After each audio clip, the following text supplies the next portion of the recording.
Chapter 12. We get advice from a poodle. We were pretty miserable that night.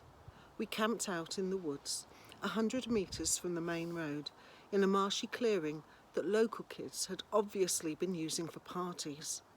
The ground was littered with flattened soda cans and fast food wrappers. We'd taken some food and blankets from Auntie Em's, but we didn't dare light a fire to dry our damp clothes. The Furies and Medusa had provided enough excitement for one day. We didn't want to attract anything else. We decided to sleep in shifts. I volunteered to take first watch. Annabeth curled up on the blankets and was snoring as soon as her head hit the ground. Grover fluttered with his flying shoes to the lowest bough of a tree, put his back to the trunk and stared at the night sky. "Go ahead and sleep," I told him. "I'll wake you if there's trouble." He nodded, but still didn't close his eyes. "It makes me sad, Percy." "What does? The fact that you signed up for this stupid quest?" "No, this makes me sad." He pointed at all the garbage on the ground. "And the sky, you can't even see the stars. They've polluted the sky. This is a terrible time to be a satire." "Oh yeah, I'd guess you'd be an environmentalist." He glared at me. "Only a human wouldn't be. Your species is clogging up the world so fast. Never mind." "It's useless to lecture a human. At the rate things are going, I'll never find Pan." "Pam? Like the cooking spray?" "Pan," he cried indignantly. P-A-N, the great god Pan. "What do you think I want a searcher's license for?" A strange breeze rustled through the clearing, temporarily overpowering the stink of trash and muck. It brought the smell of berries and wild flowers and clean rainwater, things that might have once been in these woods. Suddenly I was nostalgic for something I'd never known. "Tell me about the search," I said. Grover looked at me cautiously, as if he were afraid I was just making fun. "The god of wild places disappeared 2,000 years ago," he told me. "A sailor off the coast of Ephesus heard a mysterious voice crying out from the shore. Tell them that the great god Pan has died. When humans heard the news, they believed it. They've been pillaging Pan's kingdom ever since. But for the satires, Pan was our lord and master. He protected us and the wild places of the earth. We refused to believe that he died. In every generation, the bravest satires pledged their lives to finding Pan. They searched the earth, exploring all the wildest places, hoping to find where he is hidden and wake him from his sleep." "And you want to be a searcher?" "It's my life's dream," he said. "My father was a searcher, and my uncle Ferdinand. The statue you saw back there." "Oh, right, sorry." Grover shook his head. "Uncle Ferdinand knew the risks, so did my dad. But I'll succeed. I'll be the first searcher to return alive." "Hang on, the first?" Grover took his reed pipes out of his pocket. "No searcher has ever come back. Once they set out, they disappear. They're never seen alive again." "Not once in 2,000 years?" "No." "And your dad?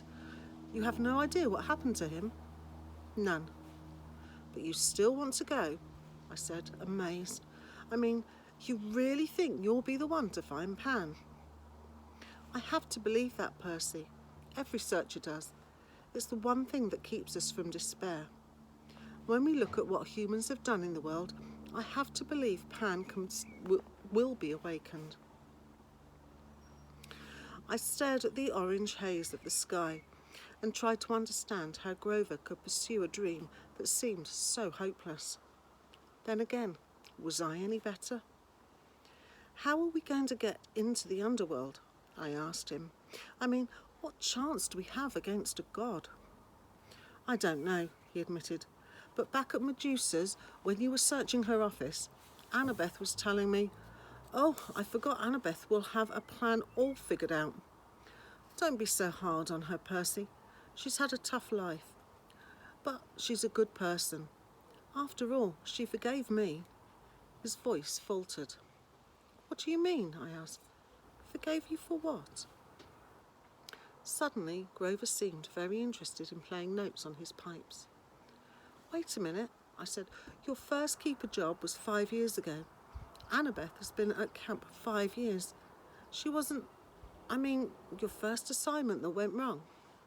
I can't talk about it, Grover said, and his quivering lower lip suggested he'd start crying if I pressed him.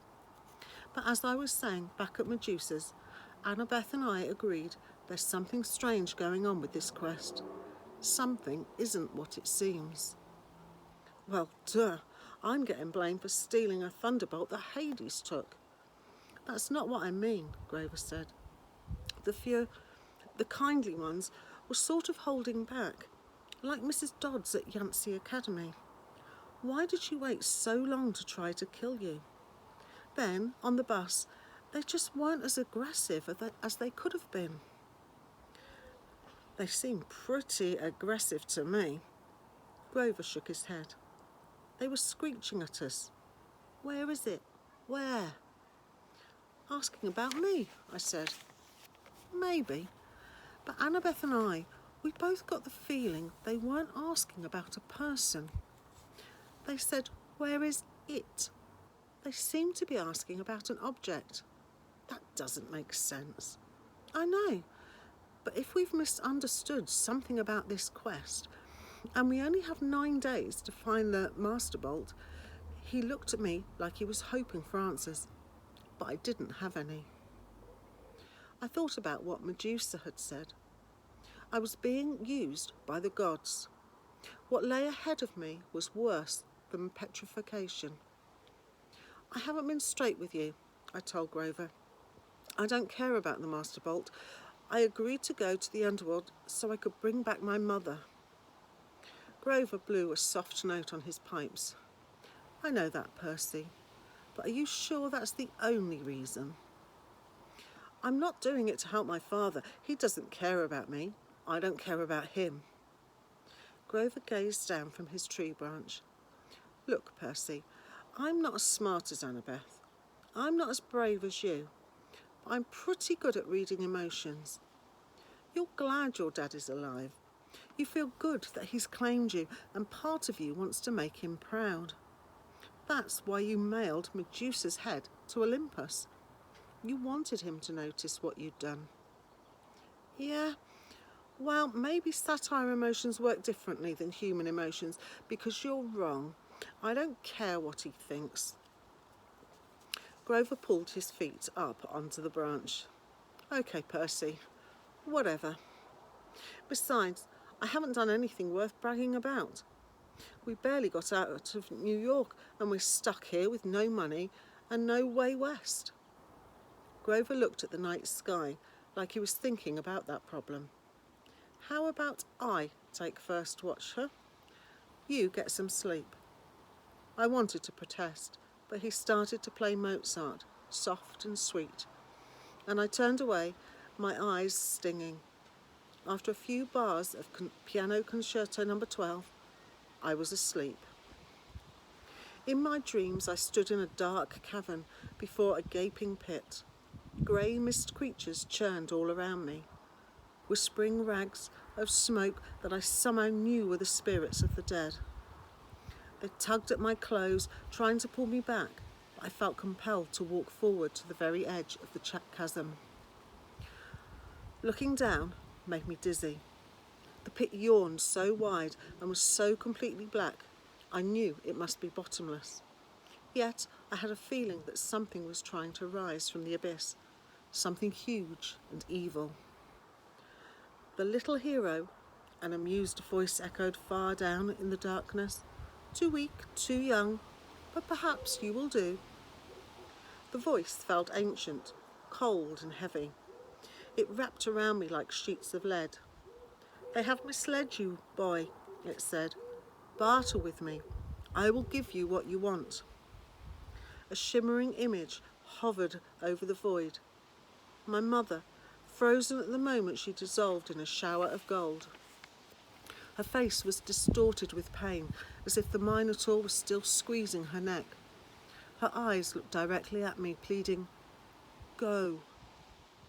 I tried to cry out, but my voice wouldn't work.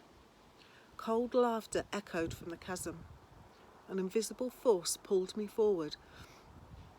It would drag me into the pit unless I stood firm. "Help me rise, boy." The voice became hungrier. "Bring me the bolt. Strike a blow against the treacherous gods." The spirits of the dead whispered around me. "No, wake." The image of my mother began to fade. The thing in the pit tightened, its unseen grip around me. I realised it wasn't interested in pulling me in. It was using me to pull itself out. "Good," I murmured. "Good." "Wake," the dead whispered. "Wake." Someone was shaking me. My eyes opened and it was daylight. "Well," Annabeth said, "the zombie lives." I was trembling from the dream. I could still feel the grip of the chasm monster around my chest. How long was I asleep? Long enough for me to cook breakfast. Annabeth tossed me a bag of nacho-flavoured corn chips from Auntie M's snack bar, and Grover went exploring. Look, he found a friend. My eyes had trouble focusing. Grover was sitting cross-legged on a blanket with something fuzzy on his lap, a dirty, unnaturally pink stuffed animal. No, it wasn't a stuffed animal. It was a pink poodle. The poodle yapped at me suspiciously. Grover said, "No, he's not." I blinked. "Are you talking to that thing?" The poodle growled. "This thing," Grover warned, "is our ticket west. Be nice to him." "You can talk to animals?" Grover ignored the question. "Percy, meet Gladioli. Gladioli, Percy." I stared at Annabeth, figuring she'd crack up at this practical joke they were playing on me, but she looked deadly serious. "I'm not saying hello to a pink poodle," I said. "Forget it." "Percy," Annabeth said, "I said hello to the poodle. You say hello to the poodle." The poodle growled. I said hello to the poodle. Grover explained that he'd come across Gladiola in the woods and they'd struck up a conversation. The poodle had run away from a rich local family who'd posted a $200 reward for his return. Gladiola didn't really want to go back to this family, but he was willing to if it meant helping Grover. "How does Gladiola know about the reward?" I asked. "He read the signs," Grover said. "Duh." "Of course," I said. "Silly me." So we turned in Gladiola. Annabeth explained in her best strategy voice, "We get money and we buy tickets to Los Angeles. Simple." I thought about my dream, the whispering voices of the dead, the thing in the chasm and my mother's face, shimmering as it dissolved into gold. All that might be waiting for me in the west. "Not another bus," I said warily. "No," Annabeth agreed. She pointed downhill towards train tracks. I hadn't been able to see last night in the dark. "There's an Amtrak station half a mile that way. According to Gladiola, the westbound train leaves at noon." See you tomorrow for chapter 13.